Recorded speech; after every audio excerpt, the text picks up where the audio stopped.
parents.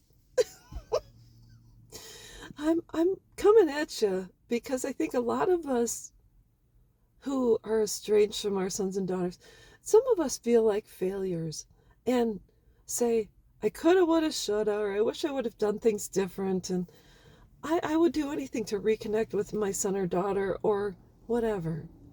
And I just want to say, I wrote this down today. If your kids stayed out of trouble with the law, you did something right. If your kids respected their teachers, elders, neighbors, etc., you also did something right. And I know when our kids walk away, we think, oh my gosh, I was the worst parent ever, and I am terrible, and I'm not worthy. And I just want to say, sometimes they walk away because that's what they need to do at that time, and they're adults. They can do that. There's nothing against the law from them going off and doing their own thing.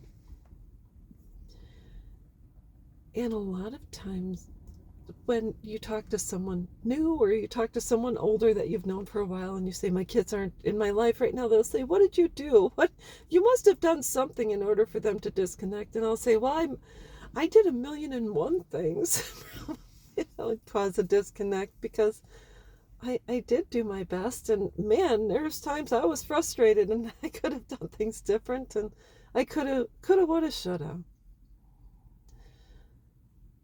And I think sometimes kids disconnect because they need to spread their wings, and they want to do so, and they need to do so without telling us, because they know we're gonna beg them, please don't leave. I can't live without you, and this and that. And then we call them and harass them and bother them and go by their work and go by their new place, and maybe stop by their school or try to reach out to their friends to say, hey, have Johnny or Susie give me a call.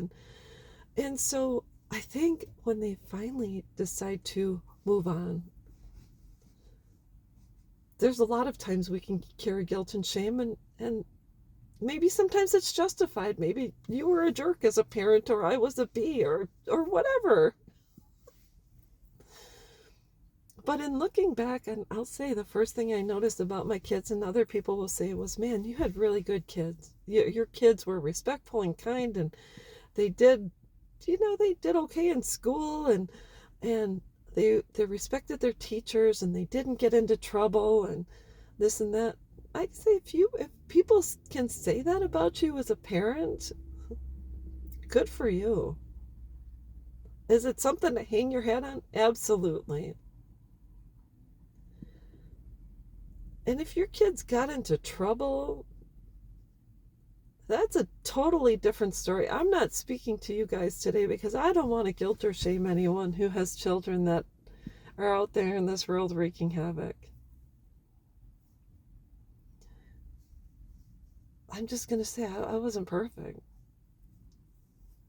My kids aren't perfect. Were they good kids? Absolutely. They were great. They were a pleasure to be around. Did I have a perfect home? Absolutely not. Did we have our times where we were frustrated and yelled and screamed? Oh, absolutely. I'll be the first to admit. But I'll be also, on top of that, I'll be the ultra first to admit I had good kids. They didn't get into trouble. They followed the rules, and I never got calls about them. I mean, once in a while, there's things happen at school, a little bit of trouble, but nothing serious, nothing that could have put them in juvie. So if you want to rest your laurels on something, that's something you can be proud of and pat yourself on the back. And if your kid got into trouble, chances are he or she did not have clear boundaries, rules, and regulations at home, or he was allowed to disrespect you or other adults, or disrespect maybe authority, maybe teachers, maybe his grandparents, or her aunts and uncles. There's you know what I mean? So I don't want to shame anyone, but I want to say there's a certain thing to be said about having children in which other people said, hey, you have great kids. because they are. They're great kids. Even if they choose to disconnect, it doesn't mean they weren't great kids, and it doesn't mean you weren't a great parent. It just means right now they're spreading their wings. Give them some space. They'll come back sooner or later. And I saw mine at a funeral. Did we talk? No, we didn't communicate, but I saw him. So you'll run into them in this world sometime and somewhere. And it might not be tomorrow. Maybe it's 20 years from now. Who knows? But until then, get busy. Do your thing. Pat yourself on the back. Get up, brush yourself off, and move on. That's all there is to it. I'll be back.